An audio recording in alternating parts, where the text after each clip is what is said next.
साथियों, स्वागत है आप लोग का आपके अपने चैनल फिजिक्स पढ़ना पे। उम्मीद करती हूँ कि आप लोग बहुत ही ज़्यादा अच्छे होंगे और आपकी जो पढ़ाई है वो तो बहुत ही ज़्यादा एकदम बढ़िया तरीके से चल रही होगी।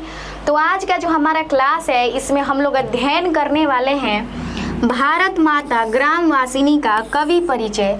यानी कि आज के इस क्लास में हम लोग जानेंगे कि आखिरकार इस चैप्टर के कवि कौन है ना, उनका जन्म कब हुआ, उनका निधन कब हुआ और बहुत सारी चीज़ें आज के इस क्लास में हम लोग जानने वाले हैं। ठीक है, तो सबसे पहले जानते हैं कि ये जो चैप्टर का नाम है भारत माता ग्रामवासिनी, आखिर इसका अर्थ क्या हुआ है ना।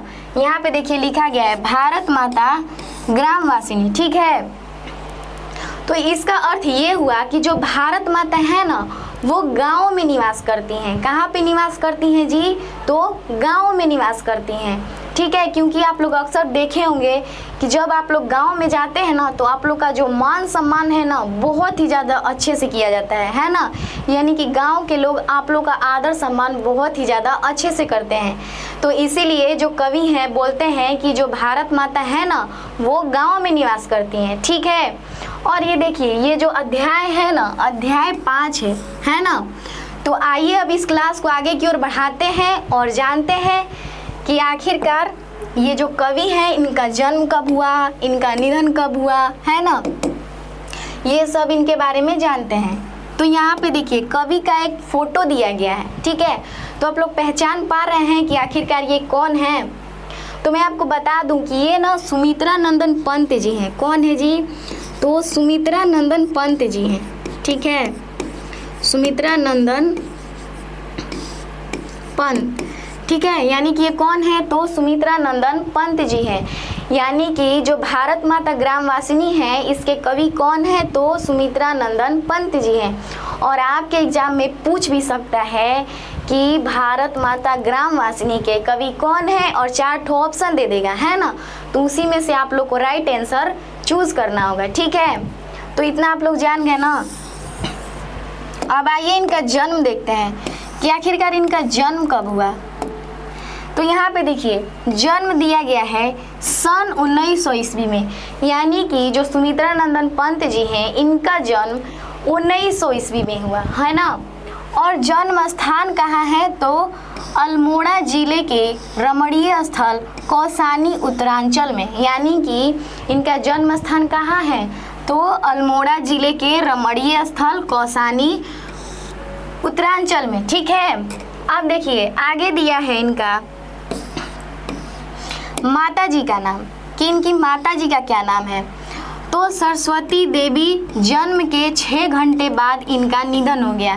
यानी कि जो कवि हैं इनके माता जी का नाम रहता है सरस्वती देवी। ठीक है, और जब कवि जन्म लिए उसके 6 घंटे बाद ही इनकी माता जी का क्या हो गया? तो निधन, यानी कि देहांत हो गया। अब आप लोग समझ सकते हैं कि मतलब क्या बीती होगी, है ना। क्योंकि कहा जाता है कि एक पुत्र के लिए या फिर पुत्री के लिए उसको सबसे ज़्यादा प्रेम उसकी माँ करती है ना। और यहाँ पे देखिए इनकी जो माता जी है ना इनके जन्म के 6 घंटे बाद ही क्या कर जाती हैं? तो निधन कर जाती हैं, है ना। अब आगे देखिए, आगे दिया है पिताजी। तो गंगा दत्त पंत कौसानी टी एस्टेट में अकाउंटेंट थे।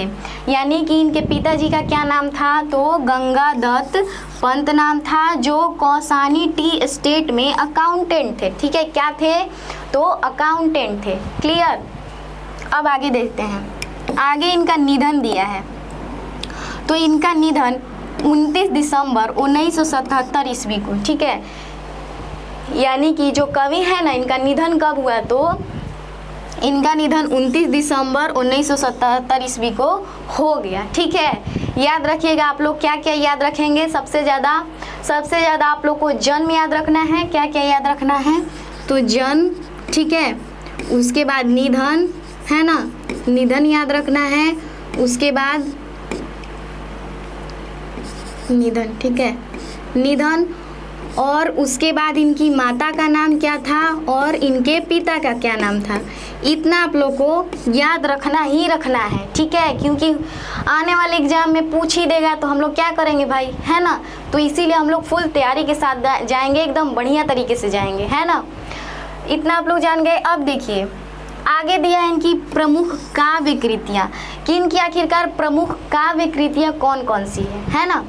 तो देखिए लिखा गया है उच्छ्वास, पल्लव, वीणा, ग्रम्या, युगांत, युगवाणी इत्यादि, यानी कि इनकी इतनी सारी काव्य कृतियाँ हैं, है ना। और इसमें मैं नहीं डाली हूँ, ठीक है, इतना ही मैं यहाँ पे डाली हूँ, ठीक है। कौन कौन सा, तो उच्छ्वास, पल्लव, वीणा, ग्रम्या, युगांत और युगवाणी और भी इनकी कृतियाँ हैं, ठीक है। और भी किताब में कृतियाँ दी गई हैं, है ना। अब देखिए आगे देखते हैं। आगे दिया है इनकी प्रारंभिक शिक्षा कि सुमित्रा नंदन पंत जी का प्रारंभिक शिक्षा कहाँ से हुआ, है ना।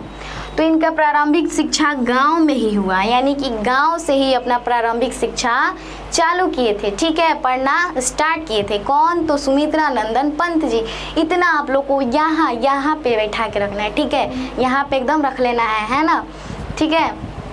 जैसे आप लोग को ध्यान में रहता है ना कि जैसे कोई इवेंट आने वाला रहता है, ठीक है, जैसे कोई इवेंट आने वाला रहेगा, मान लीजिए टीचर डे आने वाला है ना, तो आप लोग के दिमाग में क्या बैठा होगा, न्यू ड्रेस खरीदवाएंगे, है ना, उस दिन एकदम बढ़िया से पहनेंगे और जाएंगे, टीचर डे के दिन डांस करेंगे, बढ़िया सा स्पीच देंगे, बढ़िया सा सॉन्ग गाएंगे, बढ़िया सा, है ना। आपके दिमाग में यहाँ पे बैठ गया होगा शायद, ठीक है, कुछ लोगों का बैठ गया होगा, है ना। तो उसी प्रकार आप लोग को ये सारी बातें आपके दिमाग में बैठा लेना है, ठीक है। जैसे वो सारी बातें आप लोग के दिमाग में बैठ गई हैं, ठीक उसी प्रकार आप लोग को इसे भी दिमाग में बैठाना है। जैसे वो जरूरी है वैसे ये भी जरूरी है। कीर्ति कवि कहा जाता है, यानी कि जो सुमित्रा नंदन पंत जी है ना, इनको क्या कहा जाता है, तो प्रकृति कवि कहा जाता है ना, क्योंकि उनकी कविताओं में प्रकृति सौंदर्य का बहुत सुंदर चित्रण है। क्योंकि जो इनकी कविताएं हैं ना, इसमें बहुत ही सुंदर सुंदर प्रकृति का चित्रण किया गया है, ठीक है। अब देखिए आगे देखते हैं।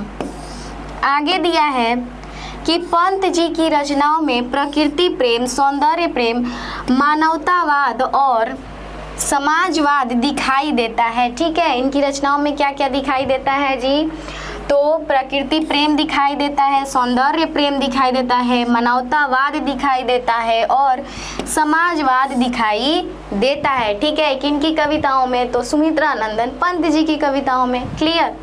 आगे देखते हैं। आगे दिया है पंत जी का अंतिम काव्य संग्रह लोकायतन है। क्या है जी, लोकायतन है ना। और ये जो है ना काफ़ी ज़्यादा इम्पोर्टेंट है, इसीलिए इसको हम लोग स्टार मार्क्स देंगे, है ना। क्या देंगे जी, स्टार मार्क्स देंगे, क्योंकि जो हमारे लिए इम्पोर्टेंट है उसको हम लोग स्टार बोलते हैं, है ना। तो ये जो है ना काफ़ी ज़्यादा एग्जाम की दृष्टि से इम्पोर्टेंट है कि पंत जी का अंतिम काव्य संग्रह लोकायतन है, ठीक है। अब देखिए पंत जी ने नाटक, आलोचना, कहानी, उपन्यास आदि भी लिखा है। ये क्या क्या लिखे हैं जी, पंत जी नाटक भी लिखे हैं, आलोचना भी लिखे हैं, कहानी भी और उपन्यास इत्यादि सारे चीज़ें लिखे हैं, ठीक है। चिदम्बरा पर पंत जी को भारतीय ज्ञानपीठ का पुरस्कार भी मिला। किस पर जी, तो चिदम्बरा पर। और ये भी काफ़ी ज़्यादा इम्पोर्टेंट है, इसलिए हम लोग क्या करेंगे, इसको हम लोग स्टार मार्क्स देंगे, है ना। क्या दे देंगे जी, स्टार मार्क्स दे देंगे कि आप मेरे लिए स्टार हैं, है ना, ठीक है। तो जो चिदम्बरा है ना, उस पे पंत जी को भारतीय ज्ञानपीठ का पुरस्कार भी मिला, है ना। अब आप लोग समझ सकते हैं कितने महान व्यक्ति, ठीक है। अब देखिए आगे दिया है पंत जी की यह प्रसिद्ध कविता उनकी कविताओं के संग्रह ग्रम्या से संकलित है, ठीक है। एग्जाम में पूछ देगा कि ये जो काव्य है ना वो कहाँ से संकलित है, तो ग्रम्या से संकलित है, ठीक है। कहाँ से संकलित है जी, तो ग्रम्या से संकलित है। क्लियर। तो देखिए आज के इस क्लास में हम लोग क्या क्या पढ़े हैं जी, क्या क्या पढ़े हैं, इनका एक बार फिर से रिपीट कर लेते हैं। सबसे पहले हम लोग क्या देखे, तो इनका हम लोग सबसे पहले नाम जाने कि इनका नाम क्या है। इनका नाम क्या है, तो इनका नाम है सुमित्रा नंदन पंत, ठीक है। और इनका जन्म कब हुआ, तो 1900 ईस्वी में, है ना। कहाँ हुआ, तो अल्मोड़ा जिले के रमणीय स्थल कौसानी उत्तरांचल में हुआ। क्लियर। आगे बढ़ते हैं, थोड़ा स्पीड में ही रहेंगे क्योंकि हम लोग दोबारा कर रहे हैं, है ना। एक बार क्या बोलते हैं सेटिस्फेक्शन के लिए, है ना, आत्मा की शांति के लिए हम लोग इसको दोबारा कर रहे हैं कि माता इनकी सरस्वती देवी हैं, जो जन्म के 6 घंटे बाद ही इनका निधन हो गया। ठीक है। पिताजी का नाम गंगादत्त पंत कौसानी टी स्टेट में अकाउंटेंट थे। ठीक है। इनका निधन जो हुआ 29 दिसंबर 1977 ईस्वी को हुआ। ठीक है। अब देखिए आगे देखते हैं।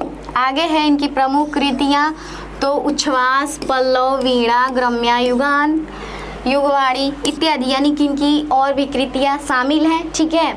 और देखिए इनकी जो प्रारंभिक शिक्षा है, इनकी प्रारंभिक शिक्षा गांव में हुई, यानी कि ये गांव से ही अपना प्रारंभिक शिक्षा किए थे। ठीक है। आगे देखते हैं। आगे हम लोग क्या देखे हैं, आगे देखे हैं कि प्रमुख बिंदु, यानी कि पंत जी से संबंधित और सारी बिंदु, है ना। तो पंत जी जो है ना वो छायावादी युग के एक प्रमुख कवि थे। क्या थे जी? ये छायावादी युग के एक प्रमुख कवि थे। ठीक है। पंत जी की प्रारंभिक रचनाओं में प्रकृति का आकर्षक वर्णन है। ठीक है। इनकी जो प्रारंभिक जो क्या है रचना है ना, उसमें प्रकृति का आकर्षक वर्णन किया गया है। ठीक है। पंत जी को प्रकृति कवि कहा जाता है। इनको क्या कहा जाता है? प्रकृति कवि कहा जाता है। लेकिन आखिरकार क्यों कहते हैं भाई, है ना, कोई और कवि का क्यों नहीं नाम दिया गया, इनको प्रकृति कवि क्यों ही कहा गया? ठीक है। तो उसके पीछे एक रीजन है, क्योंकि उनकी कविताओं में प्रकृति सौंदर्य का बहुत सुंदर चित्रण किया गया है, अत्यधिक सुंदर, मन को मोह लेने वाला चित्रण किया गया है ना, किनकी कविताओं में? तो सुमित्रा नंदन पंत की कविताओं में। ठीक है।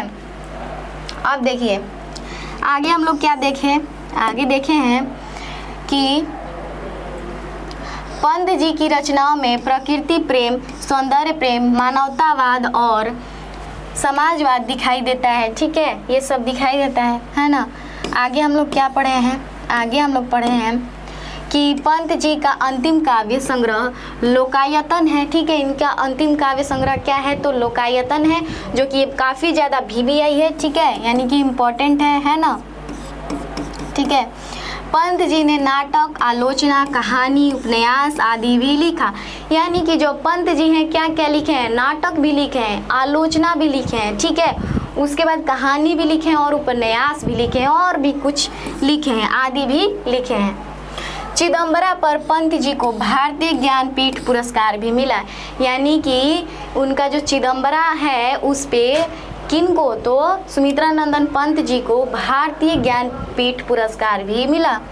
उसके बाद पंत जी की यह प्रसिद्ध कविता उनकी कविताओं के संग्रह ग्रम्या से संकलित है। यानी कि ये जो प्रसिद्ध जो कविता है ना, कौन? तो भारत माता ग्रामवासिनी कहाँ से संकलित है? तो ग्रम्या से संकलित है। ठीक है। यानी कि हम लोग पूरा देख लिए है ना, इसको हम लोग दोबारा देख लिए। ठीक है। मन की शांति के लिए, है ना, कि कहीं हम लोग कुछ छोड़ ना दे। ठीक है। तो हम लोग आज की इस क्लास में इसको पूरा देख लिए हैं और अगले क्लास में आप लोग को तो पता ही है कि क्या करने वाले हैं। अगले क्लास में इसका व्याख्या करेंगे, है ना, जो भारत माता ग्रामवासिनी है उसको काफ़ी अच्छे तरीके से पढ़ेंगे। ठीक है। उसके बाद उसका ऑब्जेक्टिव, उसके बाद उसका सब्जेक्टिव। ठीक है। यानी कि हम लोग पूरा कंप्लीट कर लेंगे, है ना। तो आप लोग इसी तरह मन लगा के पढ़ाई करते रहिए। ठीक है। और अगर वीडियो पसंद आ रहा है तो लाइक एंड शेयर कर दीजिएगा, है ना। तो आज के लिए इतना ही रहेगा, मिलेंगे अगले क्लास में। तब तक के लिए जय हिंद, जय भारत।